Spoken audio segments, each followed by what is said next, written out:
السلام علیکم ورحمۃ اللہ وبرکاتہ۔ حفظ مکمل کرنے کے بعد حفاظ کرام کو دو قسم کے مسائل کا سامنا کرنا پڑتا ہے۔ ایک یہ کہ قرآن پاک حفظ کرنے کے بعد اس کا دور کس طرح کیا جائے، اور دوسرا مسئلہ یہ ہے کہ جو متشابہات قرآن پاک میں ہیں ان کو کس طریقے سے یاد کیا جائے۔ تو اس کے لیے بندے نے کتاب لکھی جس کا نام قرآن کے متشابہات کا حل ہے، اور الحمدللہ اس کی جو پہلی ایڈیشن تھی وہ بھی ختم ہو گئی، اور اب اس کتاب کے صرف چند نسخے باقی ہیں۔ اگر کسی ساتھی کو چاہیے ہو تو یہ کتاب فی کتاب 200 روپے میں ہے، تو وہ پھر منگوا سکتا ہے ڈاک خرچ کے علاوہ۔ اب اس کتاب میں کیونکہ متشابہات کے موضوع پر تو پہلے بھی کئی کتابیں لکھی جا چکی ہیں، تو اس کتاب میں جو نئی بات ہے وہ یہ ہے کہ متشابہات کو مختلف قواعد کے ذریعے سے حل کیا گیا ہے، اور تقریباً 10 قاعدے ہیں، ان کے ذریعے سے 1400 کے لگ بھگ متشابہات کو حل کیا گیا ہے۔ لیکن جو ویڈیو بنانے کا مقصد ہے وہ یہ ہے کہ بعض حضرات کو اس کتاب کے ذریعے سے متشابہات سمجھنے میں دقت پیش آ رہی ہیں، جس کی وجہ سے بندے نے فیصلہ کیا کہ کتاب میں ذکر کردہ متشابہات کو قرآن پاک سامنے رکھ کر اگر خود حل کیا جائے تو حفاظ کرام کو اس میں فائدہ یہ ہوگا کہ ان کو کتاب کھولنے کی ضرورت بھی نہیں پڑے گی، بس وہ اس ویڈیو کو دیکھتے جائیں گے اور متشابہات کو سمجھتے جائیں گے۔ تو اب ان متشابہات کو ہم نے کس طریقے سے حل کیا ہے تو وہ شروع کرتے ہیں۔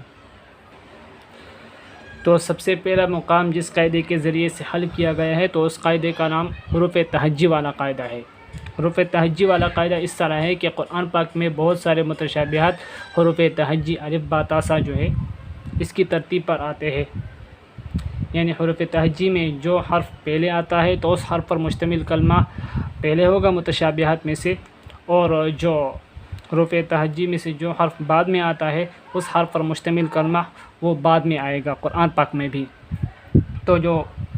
اس قاعدے کے ذریعے سے جو پہلی مثال ہے تو وہ ہے سورۃ البقرہ کی آیت نمبر 18،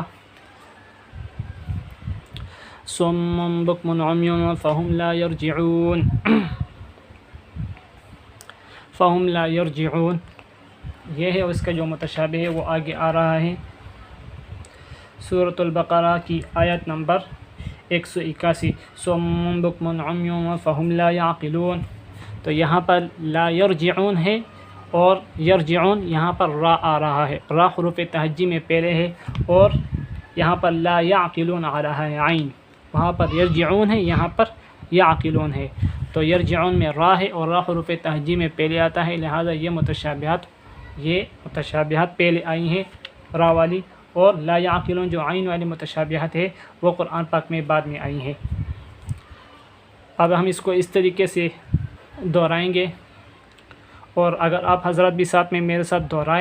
دہراتے جائیں ساتھ ساتھ تو یہ متشابہات آپ کو بھی اسی طرح ازبر اور یاد ہو جائیں گی،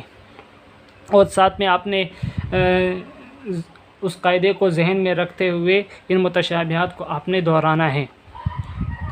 صم بکم عمی فہم لا یرجعون، صم بکم عمی فہم لا یعقلون۔ دوسرے متشابہات جن کو ہم نے اپنی کتاب میں ذکر کی ہے تو وہ متشابہات آ رہی ہیں سورۃ البقرہ کی آیت نمبر 35 میں، یا آدم اسکن انت وزوجک الجنۃ وکلا، اس کی متشابہات آگے سورۃ الاعراف کی آیت نمبر 19 میں آ رہی ہے، یا آدم اسکن انت وزوجک الجنۃ فکلا۔ تو یہاں پر جو قاعدہ جاری ہو رہا ہے وہ ہے کہ جس مقام پر ایک جیسے حروف والے کلمے زیادہ ہو، ابھی یہاں پر آپ دیکھیں کہ یہاں پر وزوجک بھی واو والا کلمہ ہے اور وکلا بھی واو والا کلمہ ہے، تو یہاں پر واو والے دو کلمے ہیں، جبکہ یہاں پر جو سورۃ الاعراف کی آیت نمبر 19 ہے یہاں پر وزوجک تو واو والا کلمہ ہے، لیکن آگے فکلا یہ واو والا کلمہ نہیں ہے، لہٰذا جس مقام پر واو والے کلمے زیادہ آئے ہیں تو وہ مقام پہلے آ رہا ہے، اور جس مقام پر واو والے کلمے یعنی ایک جیسے حروف والے کلمے کم آ رہے ہیں تو وہ مقام بعد میں ہے، تو لہٰذا آپ نے دیکھا کہ یہاں پر واو والے کلمے دو ہیں، وزوجک الجنۃ وکلا، لہٰذا یہ مقام پہلے ہے، اور وہاں پر ہے یا آدم اسکن انت وزوجک الجنۃ فکلا، تو وزوجک تو واو والا کلمہ ہے، فکلا واو والا کلمہ نہیں ہے، لہٰذا ابھی اسی قاعدے کو ذہن میں رکھتے ہوئے ان متشابہات کو اس طریقے سے دہرائیں گے. یا آدم اسکن انت وزوجک الجنۃ وکلا، یا آدم اسکن انت وزوجک الجنۃ فکلا. اس کے بعد جو متشابہات ہم نے اپنی کتاب میں ذکر کی ہے تو وہ بھی انہی آیات میں ہیں، لیکن اور بعض حضرات کو یہ متشابہات لگتی ہیں، اس وجہ سے ہم نے ذکر کیا، اگرچہ سب حضرات کو نہیں لگتی. تو وہ مقامات یہ ہے انت وزوجک الجنۃ وکلا منہا، انت وزوجک الجنۃ فکلا من. ابھی یہاں پر پہلے قاعدہ سمجھ لے کہ حروف تہجی میں چونکہ الف پہلے آتا ہے، لہٰذا الف والے مقامات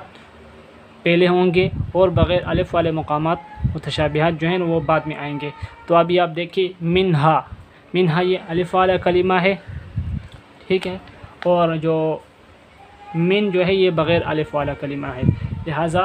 یہ الف والا مقام پہلے آئے گا اور بغیر الف والا مقام بعد میں آئے گا. ابھی اس کو ان متشابہات کو اس طریقے سے دہرائیں گے انت وزوجک الجنۃ وکلا منہا، انت وزوجک الجنۃ فکلا من. اگلی جو متشابہات ہیں وہ ہیں سورۃ البقرہ کی آیت نمبر 36 اور سورۃ الاعراف کی آیت نمبر 20 میں. تو یہاں پر آ رہے وَلَا تَقْرَبَا هَٰذِهِ الشَّجَرَةَ فَتَكُونَا مِنَ الظَّالِمِينَ فَأَزَلَّهُمَا الشَّيْطَانُ. تو یہاں پر فَأَزَلَّهُمَا یہ الف والا کلمہ ہے، اور اس کی جو متشابہات ہیں وہ آگے آ رہی ہیں، جس میں ہے وَلَا تَقْرَبَا هَٰذِهِ الشَّجَرَةَ فَتَكُونَا مِنَ الظَّالِمِينَ فَوَسْوَسَ لَهُمَا الشَّيْطَانُ. تو یہاں پر فوسوس ہے جو بغیر الف والا کلمہ ہے، لہٰذا فَأَزَلَّهُمَا پہلے آ رہا ہے جو الف والا کلمہ ہے، اور فوسوس یہ بعد میں آ رہا ہے، اور وَلَا تَقْرَبَا هَٰذِهِ الشَّجَرَةَ فَتَكُونَا مِنَ الظَّالِمِينَ. یہاں تک یہ دونوں آیتیں ایک جیسی ہیں، اس کے بعد متشابہ لگ رہا ہے، اس وجہ سے تو یہ بھی متشابہات ہیں. تو اب ہم اس کو زبانی اس طرح دہرائیں گے وَلَا تَقْرَبَا هَٰذِهِ الشَّجَرَةَ فَتَكُونَا مِنَ الظَّالِمِينَ فَأَزَلَّهُمَا الشَّيْطَانُ وَلَا تَقْرَبَا هَٰذِهِ الشَّجَرَةَ فَتَكُونَا مِنَ الظَّالِمِينَ فَوَسْوَسَ لَهُمَا الشَّيْطَانُ.